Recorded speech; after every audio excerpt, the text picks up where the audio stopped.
stand in recess for us to show appreciation for Senator Cooke.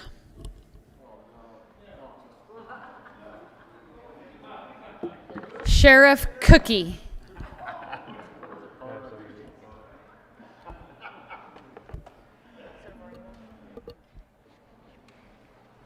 Minority Leader Holbert. Thank you, Madam President. Would ask to start the recognition of the Assistant Minority Leader, Senator John Cooke, that the reader please read the tribute. Will the reader please read the tribute for Senator John Cooke? The Senate of the Colorado Legislature convened in the second regular session of the 73rd General Assembly. Hereby extends our sincerest congratulations, commendation, and thanks to John Cooke, Senate District 13. Senator Cooke was elected to serve in the 70th, 71st, 72nd, and 73rd General Assemblies, where he represented his fellow citizens with dedication and honor. During his tenure with the Senate, he served with distinction as the Assistant Minority Leader and as the Majority Whip. Senator Cooke was also the chair of the Transportation Committee, the vice chair of the Judiciary Committee, and served on the Agriculture, Natural Resources, and Energy Committee. Senator Cooke chaired the Committee for Legal Services and served on the Legislative Council Committee. He was also on Legislative Emergency Preparedness, Response and Recovery, and the Treatment of Persons with Mental Health Disorders in the Justice System Joint Statutory Committees. The citizens of Colorado and the members of the Senate express gratitude for Senator Cooke's exemplary service to our great state and wish him well in his future endeavors. Given this 11th day of May 2022, State Capital Denver, Colorado, Steve Fenberg, President of the Senate. Minority Leader Holbert. Thank you, Madam President. Members, please be seated. Senator Cooke came to the Colorado Senate after serving as the sheriff of Weld County.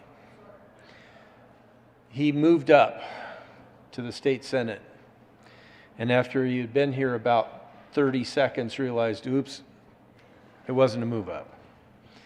I think it is particularly challenging for people who are in elected offices like county sheriff or county commissioner to come to this deliberative body, to realize they don't have unilateral authority to do really anything other than say, yes, I'll be a prime sponsor or a co-sponsor on a bill, and then when bills finally make it to the floor, to vote yes or no.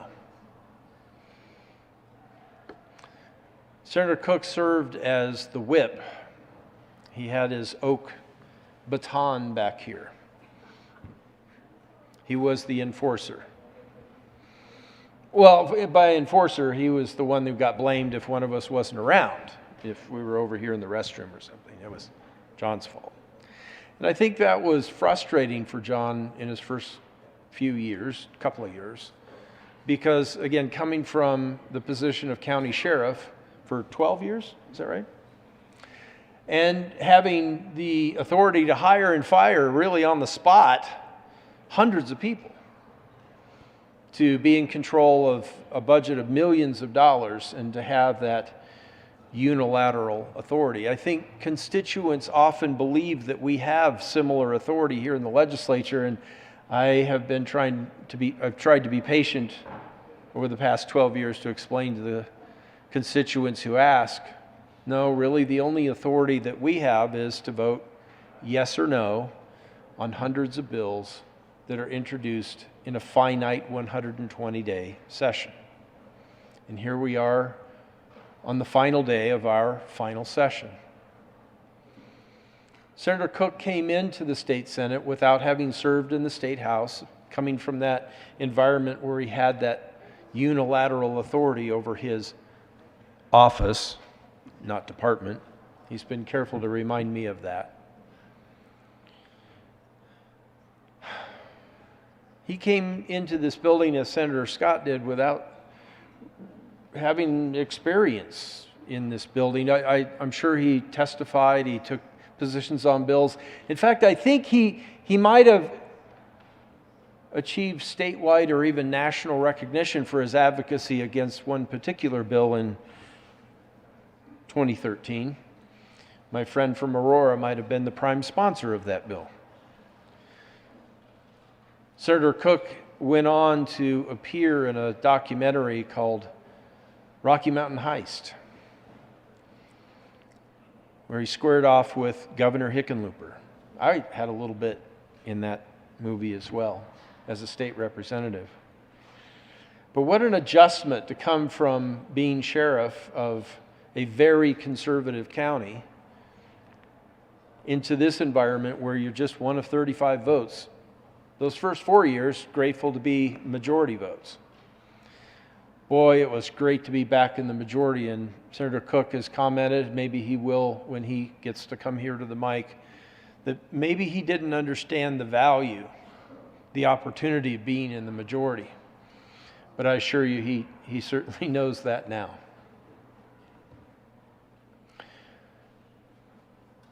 Senator Cooke mentioned in my tribute that he has voted no on bills regarding cannabis, marijuana.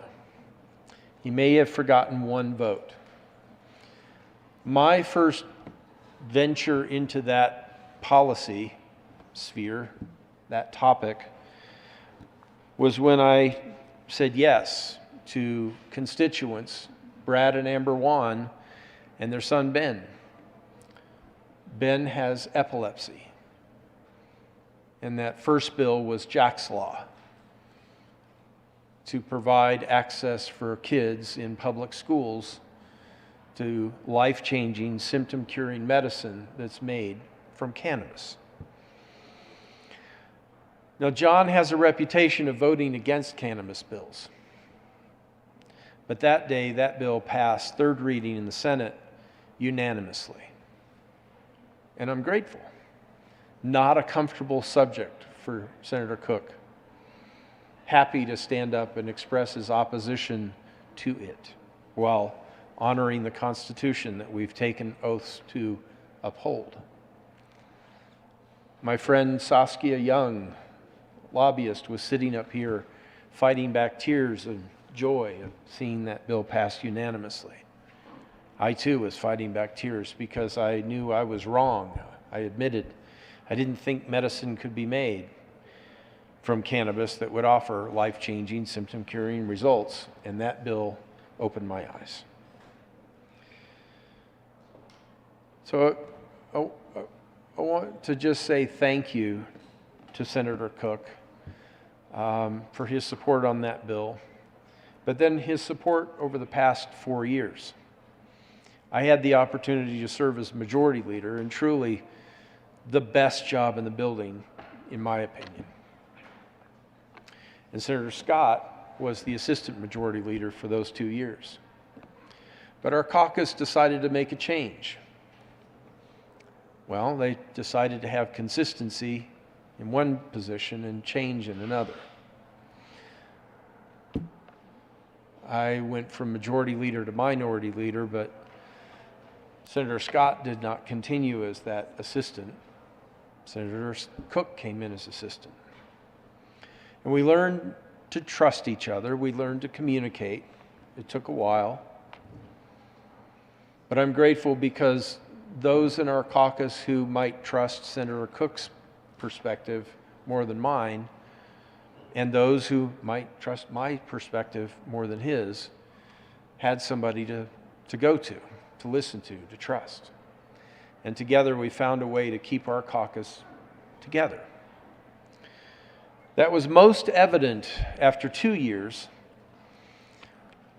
In the last election in 2020, it was pretty clear to us a few months out from Election Day that our best outcome would be to lose 1 seat. Not a great message when you're hoping to take back a majority, win 2. The message isn't, hey, we're going to win 2, we're going to go down 1 and we'll be a net of 3 down. But John and I were on a excursion out in western Colorado, and we sat down, would you believe it, in the bar. Yes. First time I'd ever seen John Cooke in a bar. And we had a conversation. And it was, I think that we should offer to Senator Lundeen, our whip, who was not term limited, is not term limited, not at that time entering their last 2 years in the General Assembly. I think we should talk with Paul and offer him this. Go to the members of the caucus, those who will be returning for 21 and 22, and those who will be elected in 2020, and ask them, do they want to keep this team together or not? And if they do, I'll continue as minority leader, Senator Cooke as assistant, but we would turn the political operations over to Senator Lundeen and whoever the caucus might choose to be our caucus chair. Senator Marble was term limited. But if the majority of the caucus say no, they don't want to keep the team together, I'll nominate Lundeen. We're going to be in the minority, but if the majority of the caucus wants to have change, I'll support that. And John looked at me and said, yeah, let's do that. We made that decision together and talked with Senator Lundeen, and he agreed. He was somewhat reluctant at the beginning. But the partnership that we have, he is not my assistant. He is co-leader. He's the former sheriff of Weld County. He's managed a whole lot more people than we manage right now. But we learned to trust each other. We learned to be, I think, good stewards of our caucus and our political operation. And it's inappropriate that we get overtly political at the mic, but I have a very high level of confidence that our caucus is better positioned and working together than we ever have been in our efforts to regain a majority. And that wouldn't be possible if it wasn't for my friend and my peer leader, Senator John Cooke. I don't have a lot of funny stories to tell about John. Maybe that will come later. It's a bit solemn for me because we've put it all out there and gave it our best. And we spent our last 4 years in this chamber in the minority, which it's not fun.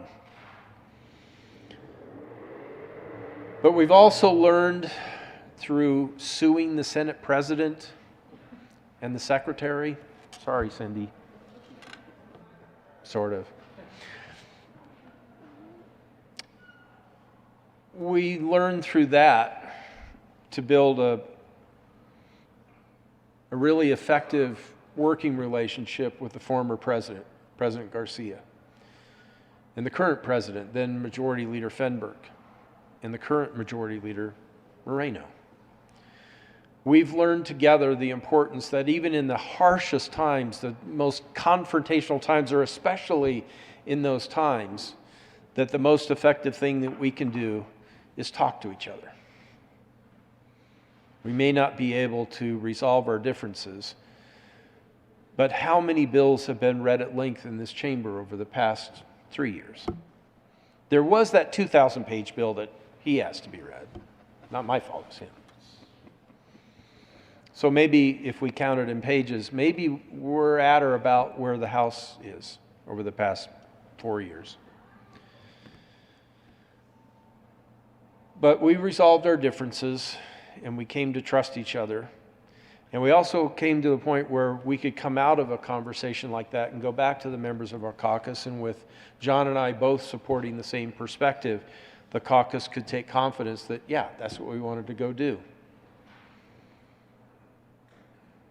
That's not some measure of great leadership on my part. That's a measure of the quality and the trust that's demonstrated in this partnership. So enough being serious, enough pouring my heart out to you about my friend Senator John Cooke. I want to turn this mic over to those of you who come up and make fun of him and roast him and make this a less solemn time. But John, Senator Cooke, Sheriff Cooke, I want to say thank you for the bourbon, the rye, Thank you for the times that we were just able to sit together and talk through some of the more frustrating experiences of being in the minority the past 4 years. And thank you for being bold enough to come down here and ask for a 2,023-page bill to be read at length. It's been an honor to serve with you, and I count you as a friend. I wish you and Amy the very best, whether it's in North Carolina or Aruba. If you're ever in the Sarasota area, please look me up. I don't want to play golf because you'd kick my rear. I'd never be able to match that. But if you want somebody to ride around in the cart and drink a beer with you, I'd be happy to do it. God bless you, man.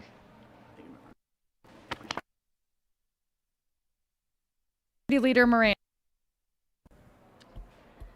Thank you, Madam President. And I take a little bit of an issue with the tribute to Senator Cooke because it, in my opinion, doesn't reflect his crowning legislative achievement, which is the founder of the Fun Caucus. Senator Cooke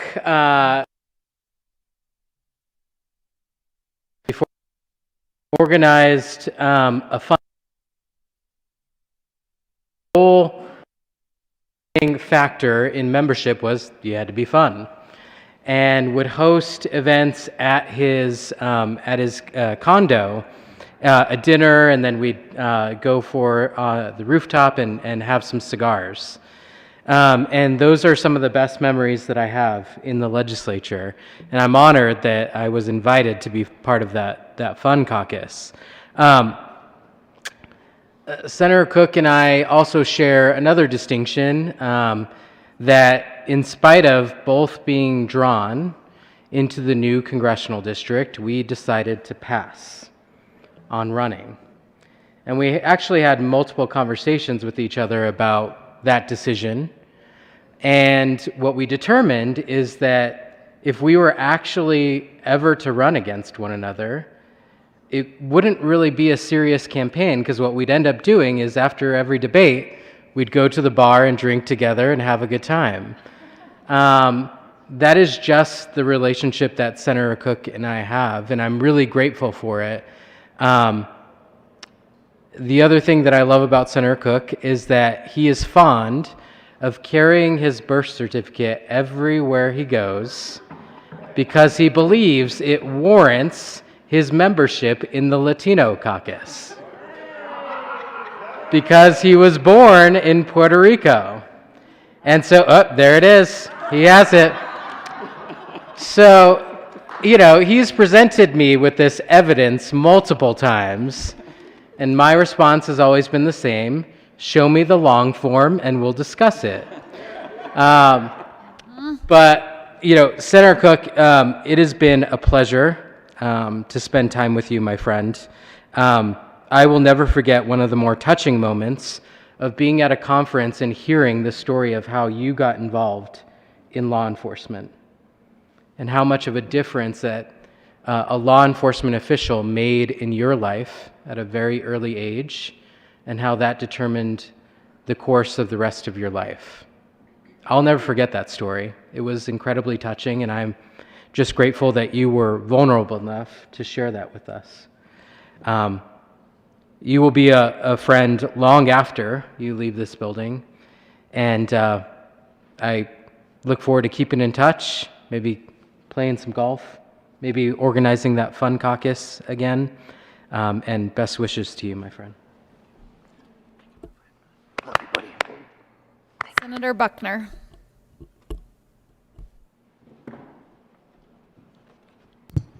I don't have to ask permission to speak, right? No, ma'am. Well, I am so excited that I get to say something about Senator Cooke. I really didn't get to know him. Am I supposed to? No. I really didn't get to know him until this year. And I think we are an unlikely pair. We're an unlikely combo. Senator Cooke is from Weld County. I'm from Aurora. Senator Cooke is a Republican. I'm a Democrat. Senator Cooke is tall. I'm short. Senator Cooke is white. I'm not.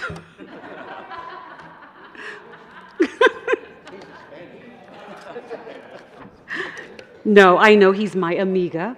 And mi español is muy poquito, but he's my amigo. He is a policeman, a sheriff, and I just want to feel safer in my community. And that's how we came to really understand each other, was really open conversations about safety and what it's like to be a police officer and what it's like to be a woman of color who doesn't feel safe in her community. So we came together and we ran a huge community safety bill, Senate Bill 145. And as we were organizing this bill, there were ideas from the governor's office. There were ideas from everywhere. And you know what? We didn't like the way those bills were going. So guess what? We formed our own bill and we called it the Cookner Bill. And that is Senate Bill 145. We really came up with some great ideas on how to make our communities feel safer, no matter what color you are. We found ways to figure out how to get police officers to come to work in their communities so your communities look more like you.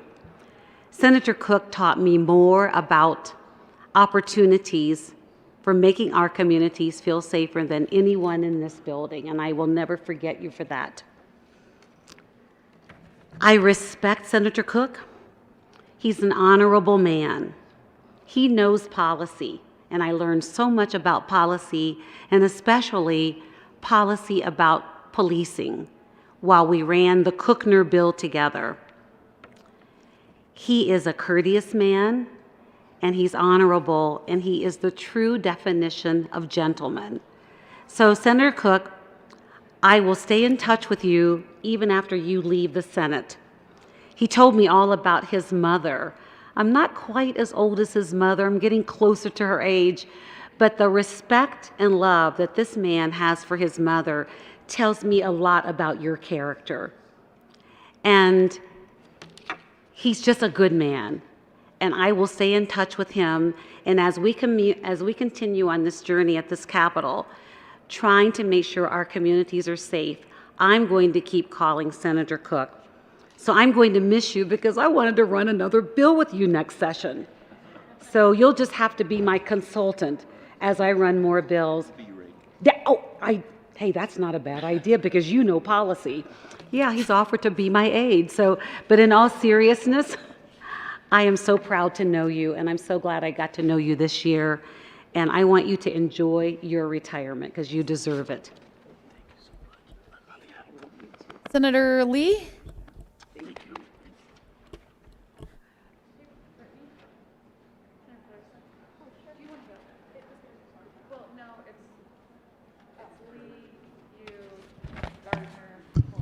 Thank you, Madam President. I was a little bit distracted there because I was actually reading about the Brookner bill, or whatever she called it. Legislators give Cookner. Legislators give $30.5 million to boost law enforcement. So read your story.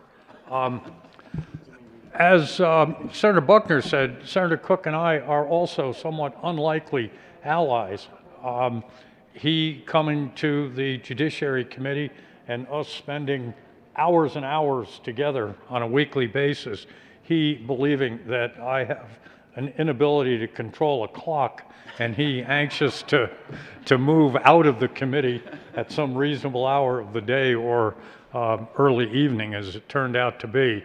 But he brings a law enforcement perspective, and I very much appreciate the time he has spent with me in committee and outside of committee, providing insights into that perspective. I come to this table as a defense lawyer, having worked in the criminal justice world for some 30 years. I've known a lot of police, had them over to my house, have had some conversations, but none as deep, robust, and thoughtful as I've had with Senator Cooke. So I appreciate that deeply, that you would take the time to do that. But I also appreciate the opportunities that we have had to discuss bills. In one momentous occasion, before we were to hear the significant felony murder bill in the Judiciary Committee, which was a bill I had been working on for 3 years unsuccessfully, and Senator Cooke came up to, we made modifications after modifications. He came up to me before the committee and said, "You should be sitting down before I tell you this," which I proceeded to do. And then he said, "I'm going to support your bill." I was surprised, would be an understatement, but I said to him, trying to be deferential and non-dissuasive, "How come?" And he said, "Because it's fair, and you've worked it, and it's the right thing to do." So we proceeded through the committee and heard the bill, and he did come out and support it, and it passed, and it ended up being signed by the governor. It was not a soft on crime bill by any stretch of the imagination. What it did was change the category of felony murder from mandatory life without parole, even for the less guilty of the participants, to a situation where that person could get, I think it was 18 to 32 years. So it was a significant penalty. We have had many deep discussions over very complex bills late into the evening. I would suggest that during the legislative session of 120 days, and take this in the way I say it, I've spent more time with Senator Cooke than I have with my wife. I would not say more pleasurably. Probably the most, I think, telling insight into our relationship was, and I can't remember what the bill was, but again, it had been a pretty hotly contested bill for a couple of years.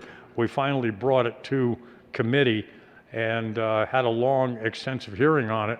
And at the end of the hearing, Senator Cooke supported the bill. I think it was one that provided funding for law enforcement or courts in rural communities to provide services or whatever. But as we're exiting the committee room, I walked up to Senator Cooke to thank him for my vote, for his vote on the bill, and he turned to me, completely straight-faced, and said, "Well, you know, Pete, not all of your bills suck." So I thought that was pretty high praise for my criminal justice agenda coming from the good sheriff from El Paso County. Again, I very much honor you, respect you, look up to you, have appreciated our relationship, and can look in the eye and call you a friend. Thank you, sir. Senator Pedersen? Senator Coram, I have you in just a couple more. Thank you, Madam President. I also didn't get to know Senator Cooke that well until this year. I always knew that he was a good guy. I liked working with him. But it really has been a pleasure to get to know him better working on a very difficult bill this year together. I think that it's so reflective of his values and dedication to really be focused on outcomes. And, it's frustrating outside of this building, the way that people see the world and the work that we do as black and white. Things are good or bad. It's not about outcomes, it's more about ideology. And I think that can be incredibly frustrating. And what I've really appreciated about the bill that we've been trying to work through together is finding compromise, focusing on outcomes, and making sure that we're actually able to pass really important pieces of legislation. We know that the work down here is much more complicated than people realize outside of the building. It's been a pleasure to work with you. to see your passion and dedication, your kindness. I appreciate that you are also a whiskey drinker, and when it's not the bars outside of this building, once we're done with work, I appreciate that you try to provide a space where people can go to get to know each other and have a drink and sit down and listen to Mr. Minority Leader playing the guitar. That's one of my favorite memories is sitting in the office with all of you listening to Senator Holbert play the guitar. And so just want to thank you for your partnership this year. It's been hard. We're still not through it. It's been great to get to know you, Senator Cooke, and I wish you all the best.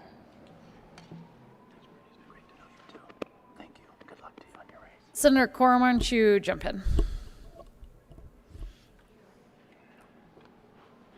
Thank you, Madam President. I heard the minority leader saying all these kind things about Senator Cooke, and it reminded me of when I was in the House of Representatives, and the good senator was here, and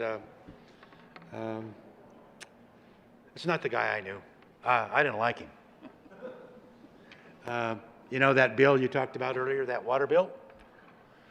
That was my bill. Came out of the House 64-1. He killed it. I didn't like him. Took a while to get over that. But I got to tell you that when I got into the General Assembly, I came to the House, my first campaign.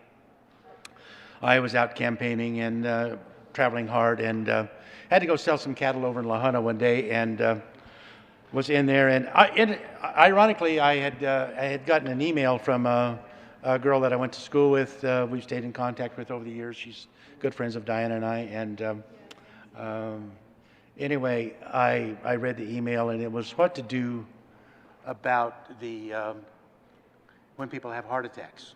And so I read this, and lo and behold, 4 days later, I'm in La Junta, and they turn a bull into the ring. The bull's on the fight. The ringman gets out. He gets out. My brother said to me, that bull really scared that guy. And all of a sudden, he collapsed, went over backwards, and amazingly, everybody sat there. But because of that email, I ran across and checked, and he had no pulse. He was blue as blue, and I provided CPR and did the chest compressions. I waited what I thought was too long and went to mouth, and he instantly took a breath. And reading the whole thing, I rolled him over knowing that he was going to vomit, and he did. And anyway, the gentleman survived, and but I remember I went outside. That was just such a great feeling. I went outside, and the first thing I did is I called my wife, and I said, Diana, I think I just had the greatest feeling of my life. And she said, what did you do? I said, I just kissed a man. She said, do we need to talk? So going back to really not caring for Cooke, it wasn't total dislike. I just didn't care for him. You know, he hadn't grown on me yet. But I got into the Senate, and you know, it was we were in the majority, and I got acquainted with John, and the tarnish began to wear a little bit off of him, and he became tolerable. And you've talked about his room with sharing his alcohol. He is very generous with my rye, I can tell you that. But we went to Israel then, and we roomed together for 8 days. And I got to tell you, friend, if you ever need CPR, I'm there for you. But I've learned so much from John. You know, he has been my go-to guy on law enforcement, and I don't think there's anybody in the state that I trust their opinion more than Sheriff John Cooke, because he's been in the trenches, he's been in this building, and he understands both sides of it. And he is truly one hell of a guy. And I'm proud that my dislike for him has turned into love for him, and I truly love the man. He is like a brother to me, and very proud to call him that. Thank you.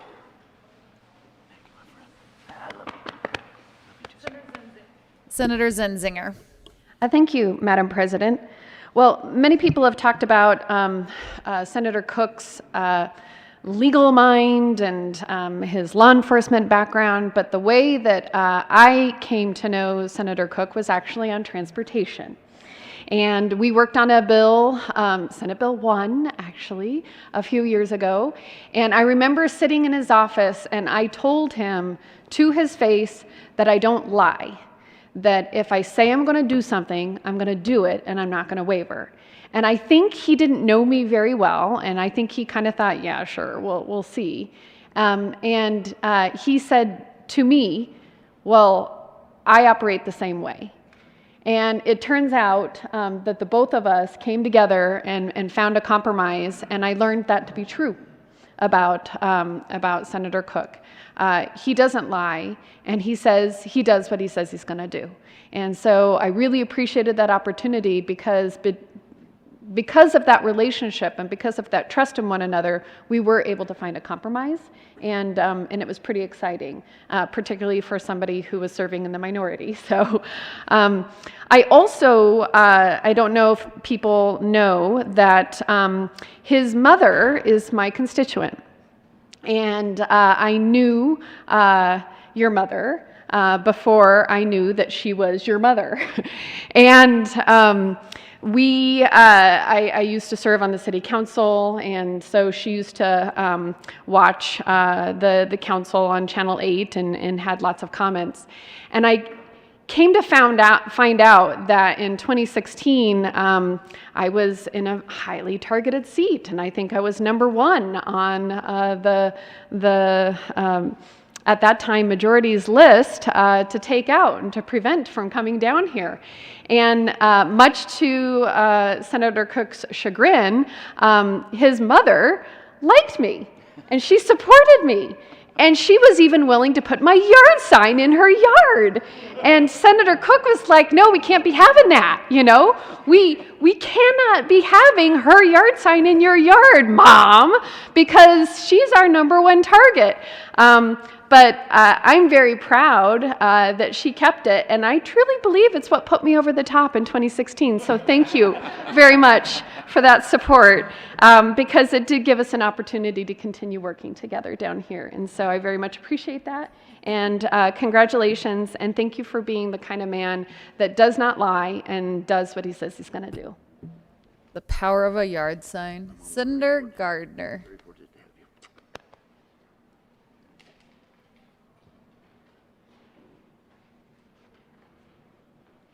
Thank you, Madam President. Sheriff, you know, there are many senators in this chamber, but there's only one sheriff. And while it is impressive to be a senator in the state of Colorado, to be and to have the responsibility that you had to be the sheriff uniquely qualifies you to be a senator in the state of Colorado. I was thinking even before Senator, the other senator from El Paso County's remarks, I have spent more time with you. I have probably spent more time with you in the well than I've spent with my significant other and family, and am going to miss you. We spend an awful lot of time at one end of the dais looking at each other like, is that really what they're going to do?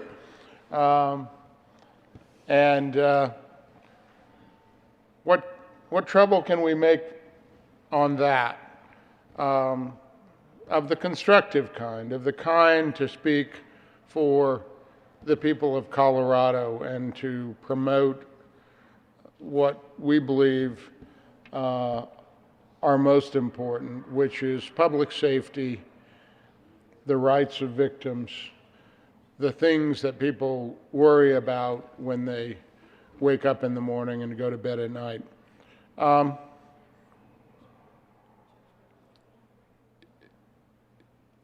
John, you really have been the go-to guy for everything law enforcement, and it's impressive to hear our colleagues that may not totally agree with us say that they've learned from you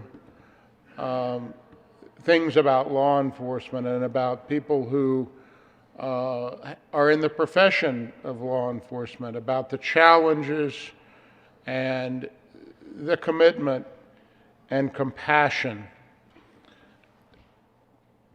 I think that one of the strengths of citizen legislators is epitomized by what you have brought to the Colorado General Assembly, to the Senate, in your service here. The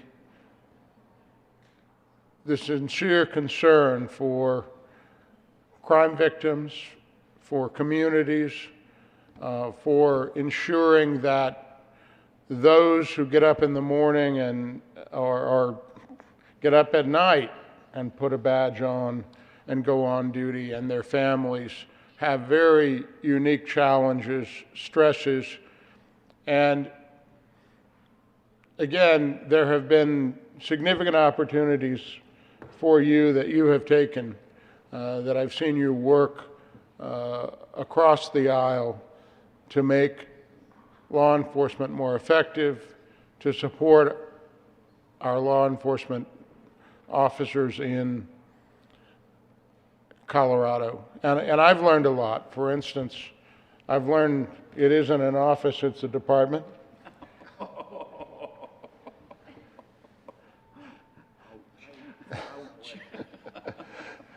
And I've learned that sometimes the whip carries a stick. And most of all, as I said about one of our colleagues earlier, I have learned that over and over again, as we've stood shoulder to shoulder and side by side on so many legislative issues, the issues are serious. Let's not take ourselves too seriously.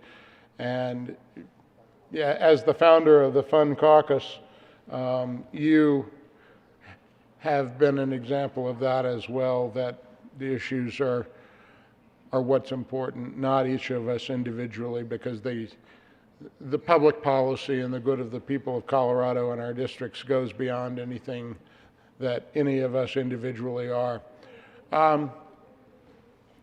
And so that is what I will always remember about you, that you are a solid ally when you're an advocate on the other side, and we've been on the other side a few times, that you have been a worthy opponent, one with integrity, one with principle, that we can always rely on to be who you are, what you are, and to do what you say you will do. And I'm going to miss you. Don't go to Florida, by the way, to see our friend, not because he's not wonderful to see and all, but I have this vision of his pool down there with a bunch of out-of-work senators dressed in really, really bizarre ways, sitting around in lounge chairs. I'm going to gavel you down for that visual.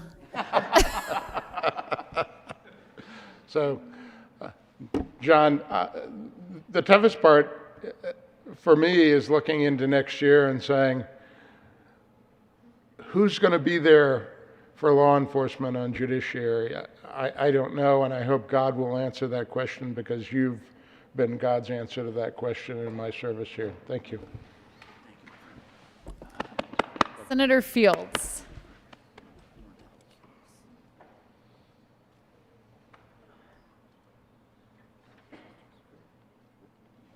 My dear Sheriff, you know, when I think about Senator John Cooke, I think about law enforcement. I think about the kinds of things it takes, first of all, to be a sheriff. And it's not easy when you think about the multiple things that you have to juggle in your role as sheriff, managing prisons, managing public safety, supporting law enforcement as we see them take their role to protect and to serve the public, and the interaction that it takes to be a good sheriff. So I'm here to just say thank you for all of the support that you have rendered me in referencing to understanding a little bit about criminal justice, because sometimes you can be lopsided. And what I've learned from you is the role of sheriff and the role that it plays in law enforcement as it relates to criminal justice. And I only saw things from the line of being a victim, and you've been so on the side of law enforcement and also for the causes of victims, because you've seen the impact that crime has on people who have been impacted by crime. You've seen both sides. And you've seen those that are prosecuted and those who have been, those who are defended or represented by public defenders. So you've seen both sides. But what I know about Senator Cooke is he is a man of his word. He is well-versed. I've been in his office at several times. I don't know if it's Andy Griffin or John Wayne that in your office. Both. It's both. They're both in there. But he is proud of his work in law enforcement. He doesn't try to hide it, and it's evidence as when you go into his office. He's proud of the work that he's done. And I think that's important, that you don't try to, or any of us, try to shrink who we are and try to push aside the experience that we bring into this chambers. Your experience and your ability to talk on it has been significant and should not be understated. And without having that balance, let's say in judiciary, to influence votes or to shape public policy in the best interests of the state of Colorado, then that was very, very important. We needed you there at that time. You were in the right place at the right time for the right policy that needed to be debated. And I appreciate the support that you've lended me and the support that you've provided to the state of Colorado and to the state Senate. Thank you. Senator Liston.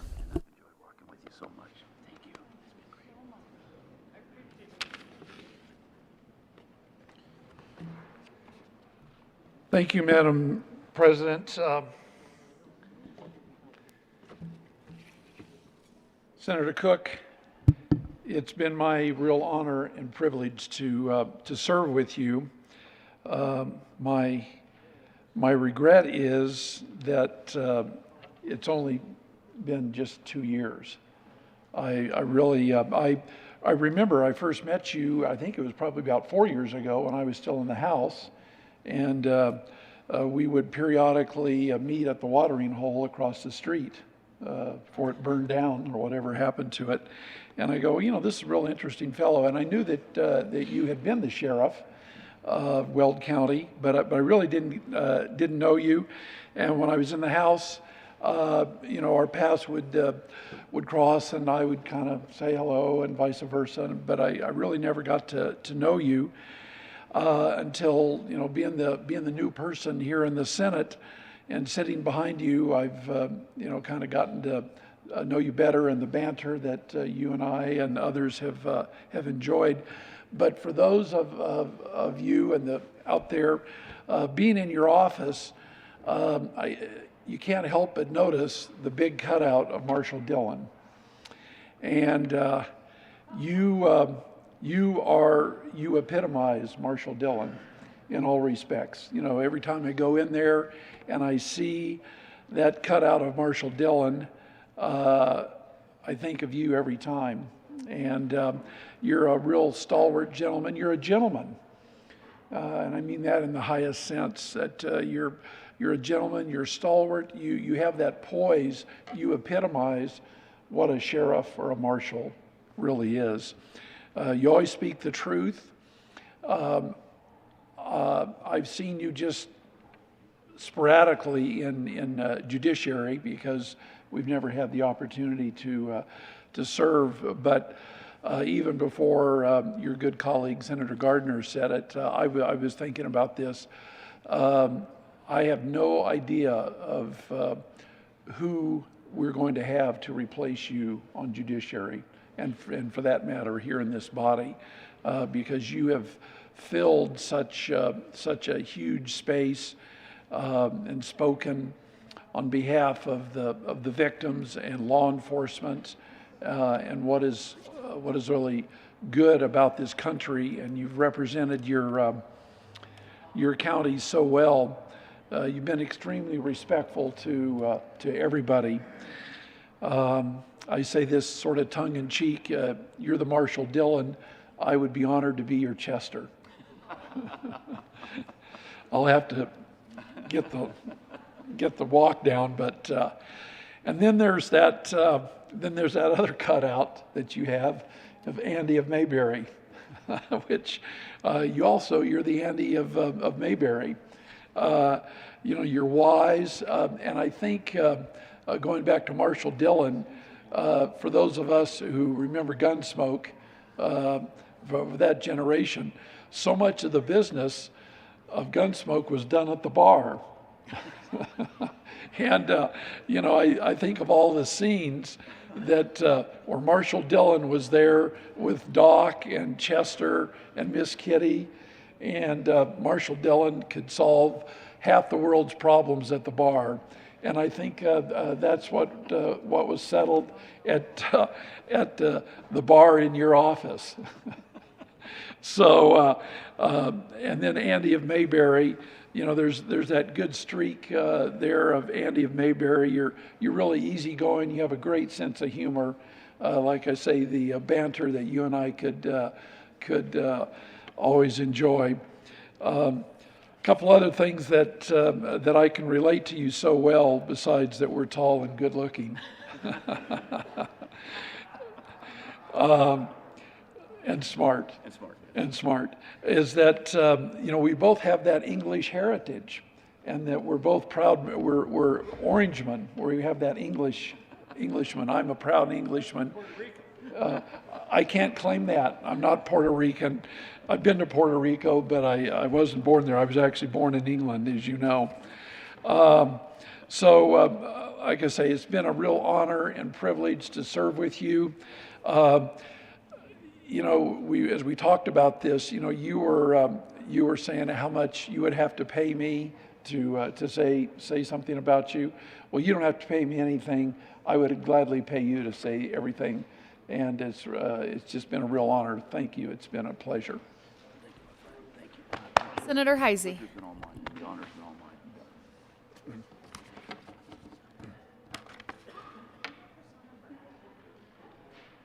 Thank you, Madam President. You know, the first time I heard John Cooke's name, because quite frankly, I came from the other end of the state.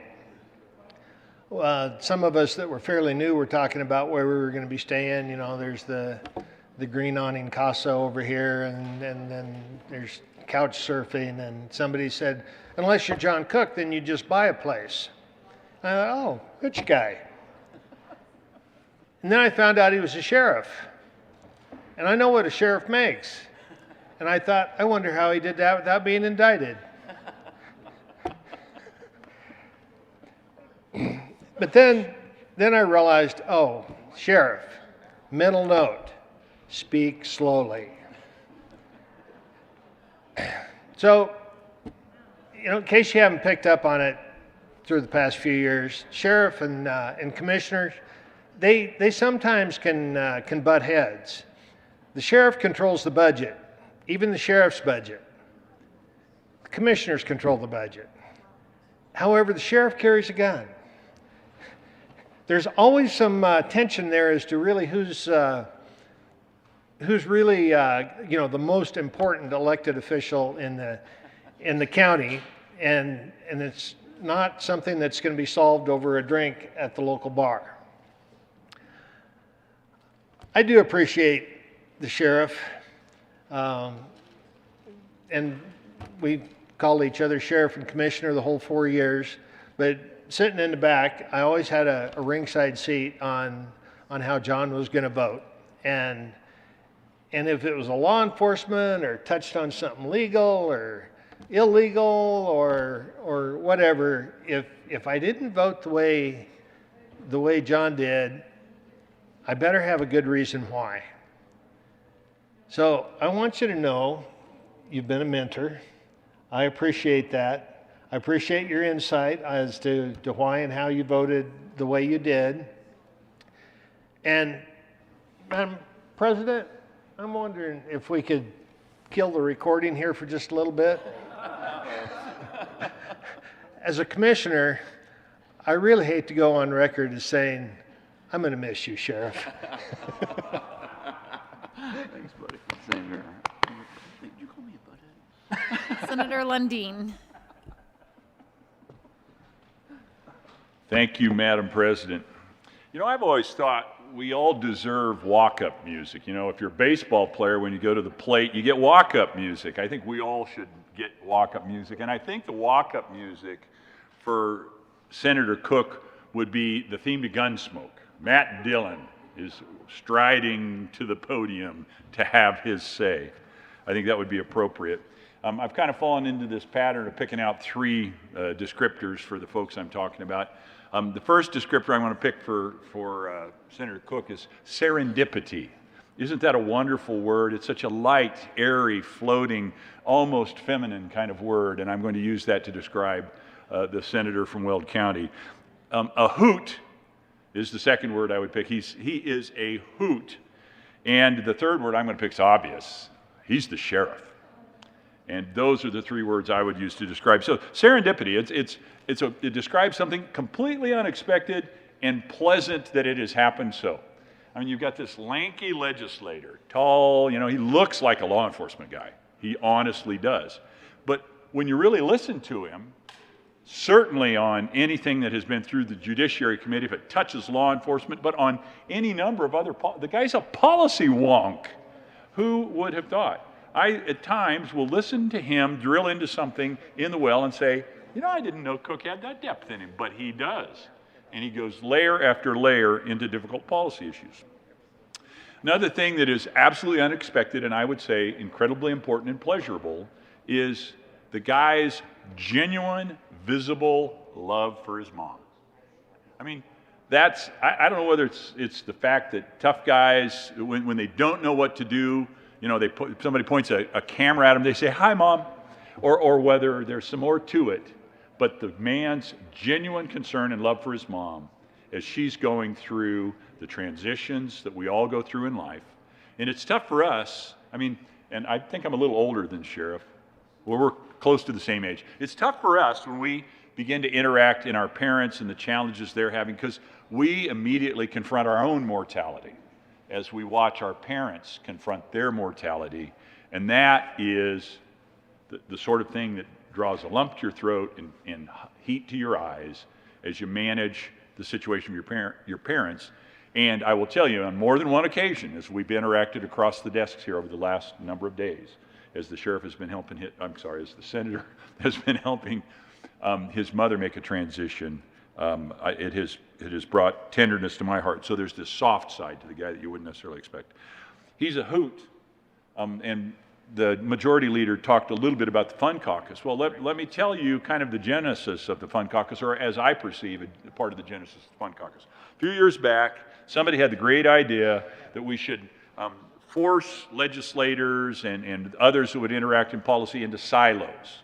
We should prevent them from interacting because, you know, over time immemorial, the history of humankind, where you build a relationship is when you break bread.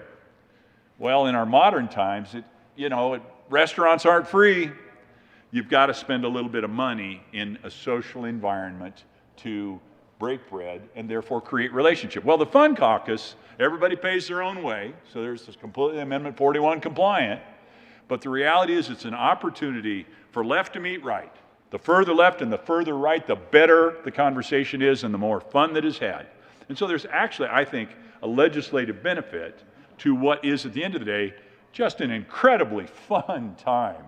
And the idea of the Fun Caucus, and Senator Cooke is the convener of the Fun Caucus. Another element, and this is the ironical piece, a hoot maybe is not the exact perfect descriptor, but the guy every morning carries around a coffee cup that, if you've looked at it, and usually this morning he had a donut in one hand and a coffee cup in the other hand. What better description of a cup than that? A coffee cup in one hand, a donut in the other, and the coffee cup says, "World's okayest cup." The irony in that is spectacular, and it speaks to the sense of humor that the senator has. And the third descriptor, sheriff. Now, I'm a kid from rural Nebraska, and I got to tell you, we grow up understanding that the highest reasonably, appropriately elected official in America is the county sheriff. I remember many circumstances, Minden, Nebraska, 2,600 people.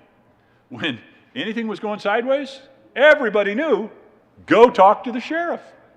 Whether it's a political issue, a law enforcement issue, quite frankly, marital disputes, go talk to the sheriff. And so there's this ethos in Western America, I think across the country, frankly, that realizes and respects the sheriff even today, as we've let our institutions evolve and give greater weight and greater importance politically and other ways to folks other than the sheriff. There's still something in the heart, in the breast of a small town Western American kid that I guess I still am in many ways, that knows it's the sheriff that is in fact the law enforcement official, the political official that you turn to and look for guidance.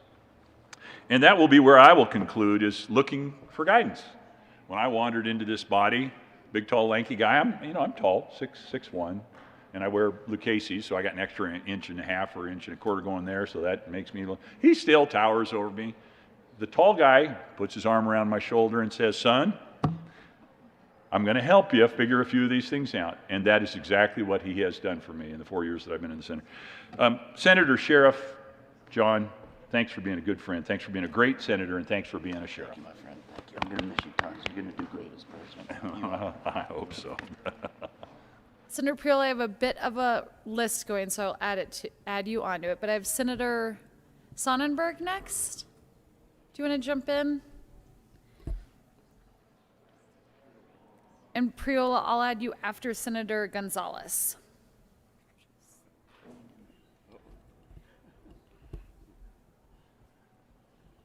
Senator. Well, thank you, Madam President. Fun caucus, I wasn't invited. Were you invited? And you know what? He told the good senator over here that not all his bills suck. He's never told that to me. You know, I know Senator Cooke as a complainer. Yeah, I'm going to see my wife in North Dakota, but it's going to be 50 degrees there and it's too cold to play golf. So seriously, it was 20 below here. He says, oh, the humidity's too high. Oh, they don't know how to drive there when it gets a little cold in that humidity. Well, he's going to have to figure it out, because I'm guessing he's not going to fly back here in the middle of winter to play golf. You know, I got to tell you, he told you the story where he met me for the first time up at a house in Grover. And for those of you that don't know, Grover is halfway between Keota and Hereford. And you're still going, where? That's out there in God's country. But I think I actually made the impact, and I can't tell you what I said, but I spoke at a Weld County Republican breakfast. And he was in the back of the room. And the question was asked, my stance on law enforcement. And if you want to know my response, I will tell you in private, because I sure can't say it here at the well. That was when I was a little younger, a little naive, and I was actually gung-ho. There's one way to do this, and only one way. I don't know if he remembers what I said at that point, but he came up afterwards and says, "Not sure how well that'll work, but I like your attitude."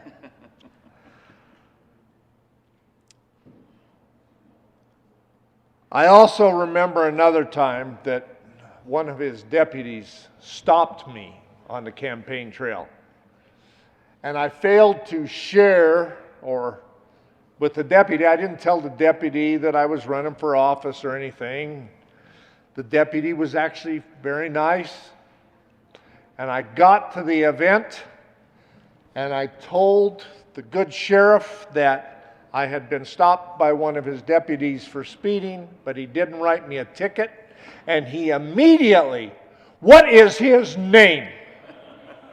He wanted to know who would have possibly let me off. I have learned since to make sure and drive the speed limit in Weld County, though especially those 8 years when I was in the House and he was still sheriff, that he couldn't target me. So with that said, I have thoroughly enjoyed serving with the good senator from Weld County. I actually enjoyed working with him when he was sheriff. There were a number of times I sought his counsel. And quite honestly, even when I'm done here, I'm guessing there'll still be a number of times that I will continue to seek his counsel. We sometimes are a little, I probably shouldn't say this, Noel, either, but he and I are sometimes inappropriate with each other. But it's with each other, and I'm not going to file a complaint against him, and maybe he will against me, whatever. But no. Cheated on you. But we have a wonderful relationship, and a relationship that I will treasure, quite frankly, forever. And quite honestly, I'm not sure I'll be welcome in your home in North Carolina with your wife there, as we've had our issues at times, but I will come see you. I look forward to coming seeing you. I might even play golf with you. We'll have Holbert drive around, have the beer.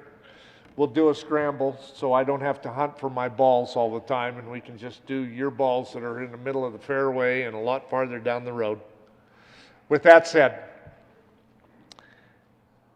I am truly honored to call you my friend, even when we disagree on policy. We have remained good friends, I would say excellent friends, someone that if I ended up in trouble or needed something, right or wrong, you would be there. And I would do the same for you, my friend. God bless you. Look forward to staying in touch. Love you, my man. You've been my light down here, seriously. You've been my light down here, seriously. Aww. Senator Smallwood. That was cute. Thank you, Madam Pro Tem, and I will keep my comments brief. I'm here mostly because I'm smart enough to know that if I don't, Senator Cooke will remember this forever. At 20 years from now, I'll be somewhere and he will remind me that I did not come up and speak about his last day in the session. So I'm doing this a little bit out of terror. But John, I want to thank you for a great 6 years. Very much like the leader and Ray. I mean, Senator Sonnenberg, folks that really welcomed me in as a rookie, took me in as one of your own, even though I didn't know anything about anything. Probably still don't. And when you hear your colleagues talk about a void that is going to be in this building and a void that is most likely going to happen as legislation is crafted, that's the truth. That's the truth. It's been so fantastic to be able to go into your office, which, as you know, is not only always open, but has America's most comfortable sofa. To be able to talk about things from a law enforcement perspective, from a DA's perspective, a prosecutor's perspective, a defender's perspective. I mean, that kind of knowledge is just not something that we come across every day, and that is going to be really sorely lacking in this building. So I want to thank you for being a friend. Thank you for always having your door open, like you've heard everybody else mention. I look forward to more rounds of golf when the burdens of the legislature aren't upon us, and grateful to have known you. So look forward to staying in touch. God bless you, bud. Senator Rodriguez. Thank you, Madam President. Colleagues, I want you to know I have served with Senator Cooke on the Judiciary Committee since my first year here in 4 years. And this is the first time he has not texted me about complaining about the clock.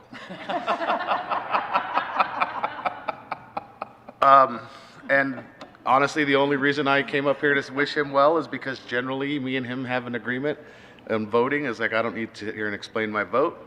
And generally we would both just vote on our bills, and every time he chooses to say something, I'm like, darn it, now I have to say something. So I'm here to contradict you, but it's been a true honor. We've had a lot of fun in committee. I learned a lot from you. Still good to know at my age that there's still people out there calling it dope. And heard it many times at the well. One of the fondest moments of the learning curve with my time with John Cooke was one time we were sitting there talking, and we have late committees, as you know, in Judiciary, which is nothing compared to the House Judiciary, and me and Cooke never experienced that, so for us it still seems long. But I think one of the most enjoyable times is when, you know, we're sitting there and we have our waters or drinks in coffee cups, and John told his aide to go down and get him some iced tea, and he came back up and then he was like, oh my God, this is actually iced tea. But it has been a true honor to serve with you. I wish I could have got you a plaque to make you the world's okayest senator, because I feel you've carried that title just as well as you have for COP. But I'm not going to keep this long because I know how much you and me like to keep it short and not keep it this, but it has truly been an honor. I hope it will get you out here and we can actually play golf, and I can see you're as good as you allegedly say you are. So thank you. Thanks. It has been a pleasure. Senator Gonzalez. You're going to have to pick which Cooke you're addressing. I know. I can't tell them apart. Thank you, Madam President. Colleagues, it's actually really fitting that I am following Senator Rodriguez because, as those of us on Senate Judiciary have made reference to, Senator Lee does not believe in time limits. Sheriff Senator Cooke does. And there'd be moments in Senate Judiciary where, you know, Pete and I would be like real dialed in on whatever bill it is, and these two, Rodriguez and Cooke, are over here, and I could see them like sending each other text messages and gifts and stuff and making each other laugh, and I'm like, what the heck is going on over here? But being able to, in the midst of things that are really difficult and hard and complicated, find ways to make light of it. Even just a couple of weeks ago, during the Rhea floor debate, you know, sitting over here and laughing and joking with you 1 minute, and then us going, claws out and everything to the wall on the Rhea policy. And that's the way that we operate, right? No permanent friends and no permanent enemies, and no hard feelings, no matter what happens on the policy work. And so it's been an honor to serve alongside you. And I'm sure that as we continue on through this work, no matter where our paths cross next, I will always appreciate you and the perspective that you bring, because that is how, when we come together, that's how we do our best work. And so, honored to work alongside you. Thank you. Honor's all mine. Thank you. Senator Priola. Thank you. Thank you, Madam President. I just want to say a few words for Senator Cooke. He will be missed. I don't think he would remember this, but I do actually remember the first time I met him. I don't always necessarily remember the first time I meet people because I tend to kind of judge them or figure out who they are or what they are probably the 6th, 7th, or 8th time I meet them. But I do remember the first time I met Senator Cooke, and I don't, if you remember this, I was having lunch with Rep. Sane at the time up in Greeley, and you were in a restaurant, and you walked by, and you were in your sheriff's gear, and she introduced us to each other, and so on and so forth. So I do remember the first time we met. But, and another thing you probably don't know, I'm sure you don't, is that when I was making the decision to run for the Senate, in my opinion, the Senate did some really weird stuff I didn't necessarily agree with, especially the Republican caucus at the time. So I watched the bills you ran and the votes you made to decide if it was the kind of thing that I wanted to sign up for and spend an entire summer working hard on. And I don't think I've ever told you that. But the shrewd decisions you made and the bills you chose to carry that year, 2015, 2016, helped me decide to run in 2016. I will always appreciate your knowledge of law enforcement, and it will be sorely missed here in the coming years. You've made a huge contribution to this state. Thank you. Thanks, Kevin. I appreciate it. Thank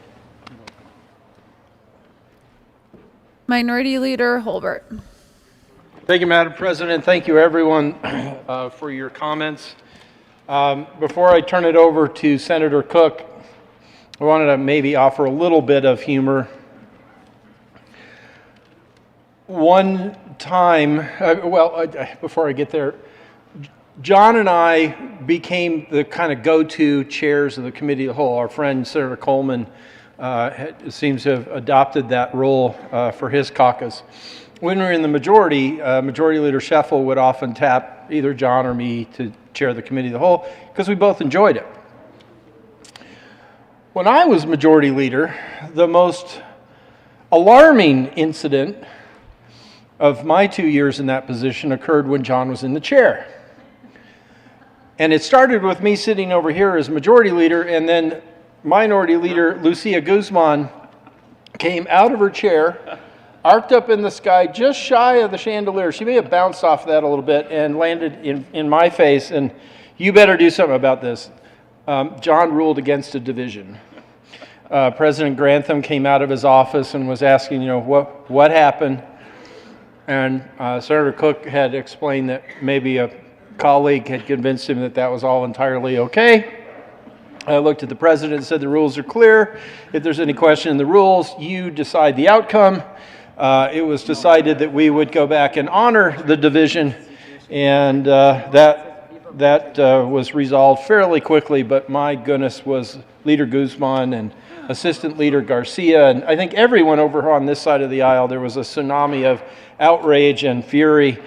And thank you, John, that was wonderful. I'll never forget that experience. With that, colleagues, would you please put your hands together and welcome the former Sheriff of Weld County, Senator John Cooke. Thanks, buddy.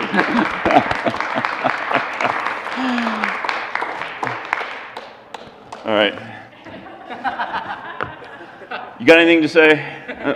But I want you to know this is not Marshal Dillon. It is Deputy Dillon. I deputized him. You probably can't see, but he has a Weld County, well, kind of a Weld County Sheriff's badge here. So he's not Marshal Dillon. He's my deputy. But anywho, whoa, I think I have to defend a few things. It's like all the talk about meeting in the bars and the alcohol in my office and all this. I'm thinking I need to check into AA tomorrow because I'm thinking, man, am I an alcoholic or what? But it is fun. And the Fun Caucus, that was, I have to comment on that. That was fun.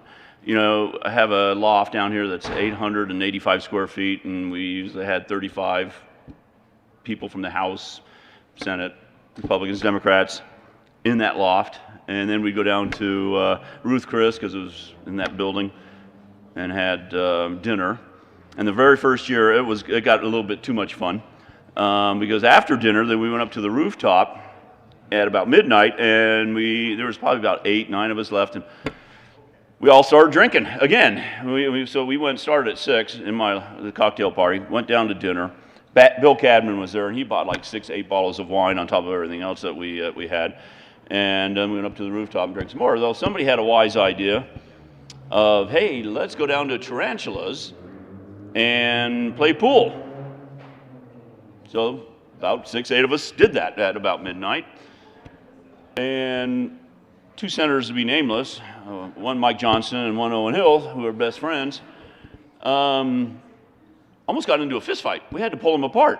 And it was over something very serious policy issue. Owen Hill accused Mike Johnson of cheating at shuffleboard. And it was a big deal. We had to literally separate them so that they would not duke it out there in Tarantulas. And we got done about 2 in the morning. Luckily, I only had to crawl up to my loft, which was right there in that building. But a couple of others, I won't mention his name, but his initials are DM, and went out to have breakfast with a couple of others. And I'm thinking, this is on a Thursday night, so I'm thinking, holy moly. I got into bed about 2:30, and those guys went out for breakfast, and I'm thinking, there's no way anybody's going to be here on the floor at 9. And I dragged my sorry Fanny in here at 9 o'clock, and there they were, sitting here. And it was a great night. And that from that day, tradition was born. Unfortunately, COVID kind of ruined a lot of things, and it really kind of ruined or put a damper on the Fun Caucus as well.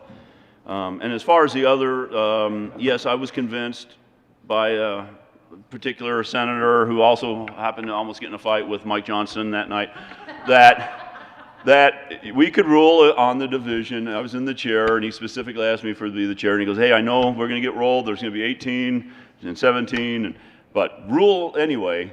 And I said, are you sure? Are you sure we can do this? He goes, oh, yeah. And I go, show me the rules. And he showed me the rule. And I go, I'm not sure that applies. And I said, have you talked to leadership? Have you talked to Senator Holbert and the president and Effie at the time? I said, have you talked to them? Oh, yeah. We talked to them. It's not a problem. All right. Just like he said, I ruled against the division. Oh my God! Lucia and I have been like best buds for her time, my first time here, and I thought she was going to kill me. It was quite the event. So I'm just trying to pass the buck and pass the blame on why I did what I did. I got to tell you, this is a little bit harder than I thought it was going to be, and I want to thank everybody that came down and spoke. It's when you have a badge and a nightstick and a threat, it's amazing how many people you can get down here to say nice things about you. So I appreciated all those words. But this is really a lot tougher than I thought it was going to be. It is bittersweet. Everybody says it goes by so quickly, and it does. I mean, after my first 4 years, I'm thinking, my God, this thing is like a lifetime. And do I want to do this again for another 4 years? Because that just seems like an eternity. And looking back, I can remember my first day here. The Greeley Tribune, when they actually kind of covered the Capitol a little bit, did a front page story, and the headline was, we're going to get things done, because that's what I told them, we're going to get things done. I was a little optimistic at the time. And I can remember it like it was yesterday. So for those that are just new or going to be around for a little bit, appreciate it, because it will go in a blink of an eye. And, people ask, am I going to miss it? I go, I'm not going to miss sitting here till 2 in the morning or in judiciary, that kind of stuff, but I'm going to miss the people. Our policy analyst the other day, Jason, said, what made you the happiest here? And, it's like, I'm thinking, what did make me the happiest here? It was a great question. It was like, I realized it's not one thing. It wasn't like this one particular deal made me happy. It was the people I got to know. And mentor gets thrown around pretty loosely, but it is actually true. My first 4 years, I was telling the leader the other day, we were in the majority, and I didn't appreciate it. I didn't know what it was like, because I never served in the minority my first 4 years. And I did not appreciate what that meant to be in the majority. And so, looking back, I wish I would have appreciated it a little bit more, because being in the minority, believe me, I don't really appreciate that too much. But if you do, like I said, look back favorably, because it's a great time. There's only 35 of us in this entire state, 35 that represent 6 million people. So I don't look at it as an exclusive club or a special club, but there's, I don't know, 14,000 cops throughout the state, but only 35 senators. And so it does make it a special time to be here. And I agreed with a lot of what Senator Scott said. I'm looking back, how did I get here? It's like, man, my life dream wasn't to get into state politics. My life dream was to be in law enforcement. Ever since high school, I shared that story with Senator Moreno. That was my life dream. And I was so looking forward, actually, when I was done sheriffing. And after I got elected for the third time, I was term limited after the third time, and it was, hey, what are you going to do next? Literally, the day after I got elected for the third time, what are you going to do next? I go, hey, I don't know. I just got elected. Let me figure it out. And I'm flying back from Chicago on Southwest, and I figured it out. It was like 2 years later. And so when people ask, hey, what are you going to do next? I said, I'm going to be a flight attendant. And they look at me like, they didn't know if I was serious or joking. And I was kind of half both serious and joking. I figured I can do this. Here are the exits. I was going to say gas mask, but oxygen mask if it falls. I mean, I could do that. And so I was looking forward to being a flight attendant. And sort of. And people came up with a whole bunch of reasons why I couldn't. And then Scott Renfro was term limited. And people came to me and said, hey, we want to keep this seat. You've got name recognition. You do a great job. Why don't you consider running for state senate? And I said, well, I don't know. I'm kind of thinking of being a flight attendant. In the end, I decided, okay, I'll run for state senate.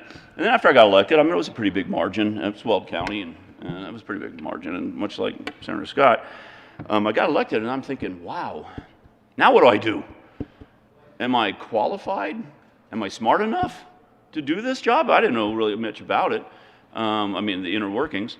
And I'm thinking, man, am I qualified? Am I smart enough? I got down here, and within the first few days, I figured, man, I'm more than qualified. Maybe not smart enough, but I'm thinking, man, I'm more than qualified to do this job. But it's been a great run for me. I mean, personally, I don't mean that as bragging or anything like that. I mean, as a matter of fact, I think one of my best bills or legislation is when I wasn't even here, was when I was the sheriff. One of my campaign promises back in 2002 was I'm going to put sex offenders on the webpage. And wasn't sure if it was legal or not, but I said, I'm going to put sex offenders on the webpage. And I got elected, so now I got to live up to my campaign promise. So we did it. My wonderful staff at the sheriff's office, we did it in a matter of months. And it probably, technically, maybe possibly not legal or following statute at the time. And so nobody else would do it. Weld County was the only one that did it for over 2 years because everybody was afraid they were going to get sued. And I didn't care. I've been sued before. And it was like, won't be the last, won't be the first. And so I came down here and worked with the House Rep, Dale Hall, and got my first taste of the sausage because I'm thinking, man, this is a great idea. Everybody's going to love it. Everybody's going to love putting sex offenders on the webpage. 2 senators killed it that first year, conservative Norma Anderson and liberal Senator Gordon. They hated it. And so came back the second year, and it passed with some compromises. And that's when I learned what this place is really about. It is about compromising. We had to make a lot of compromises on that bill. And now every single agency in the state has their sex offenders on the web page. Talking about compromise, as the good senator said about being sheriff, you say, hey, do this, and it gets done. Here, it's not quite so. And it's like, do this, and it's like, well, who are you? What do you want? You don't have that stick down here. But, you know, I look back and like I said, mentors is a term used loosely, but it really is true in my case. I look at my first 4 years, Cadman and Ellen Roberts and Mark Scheffel. Some of the best times I had were with them and Kevin Grantham. We'd go down on 16th Street Mall and go bowling down at Lucky Street, or Lucky Strike. We'd go down there and go bowling. And, you know, we had that camaraderie, but yet, you know, Ellen Roberts was a good friend of mine, and she...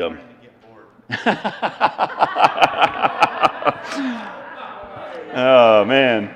Anyway, we're in committee in judiciary my first year, and I'm asking some questions. It was a law enforcement bill, and I get this text from her. Maybe that's where I learned it to do with Robert. I get this text from her. You don't get extra credit for asking questions.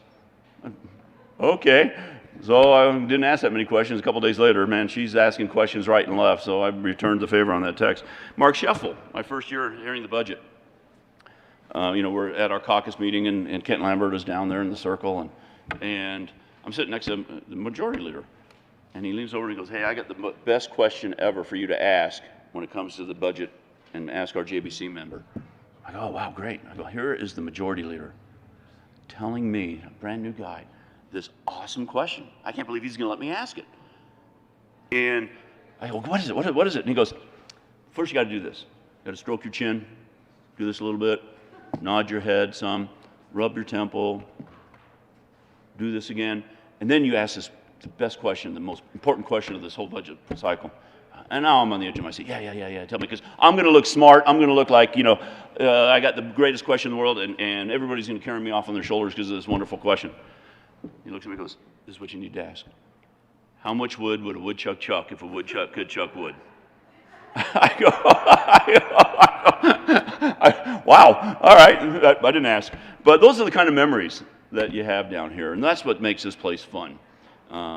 What makes it fun is arguing over policy, getting down here in the well, and then going to Lucia's office. So we had, Senator Holbert and I ran the magazine repeal our first year. And during committee, went from 1:30 to almost midnight on that one bill. And Lucia, I could tell she was a little upset. And she leaves to go into her office. I follow her. We sat down and had a drink and just had a wonderful time. And those are the kind of memories that you have down here.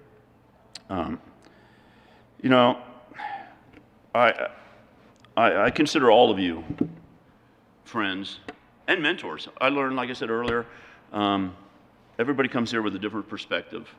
And it's not, you know, homogeneous. And even though I've never been invited to the Hispanic caucus, and I had to start my own Hispanic caucus, the Republican Hispanic caucus. If anybody wants to see it, I do have my birth certificate, if anybody would like to see it.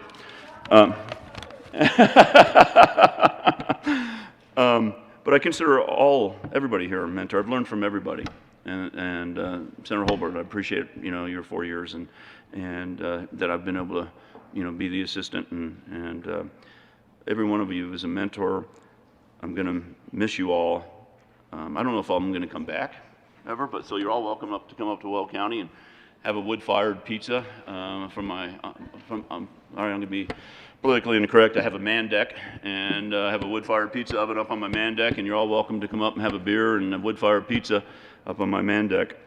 And I guess I just want to say, lastly, it's like. I'm going to steal a line from Douglas MacArthur, and I think it's so true. Old legislators never die, they just fade away. And I think that is so true. And that's not a bad thing. It's not a bad thing. You know, you become a has-been once you leave this place, and that's not a bad thing either. It's a good thing, because you're going to get new people, new ideas, new policy, and it's going to make Colorado a better and stronger place. And so I want to thank you all for your kindness and for your love and for my 8 years with most of you. Thank you.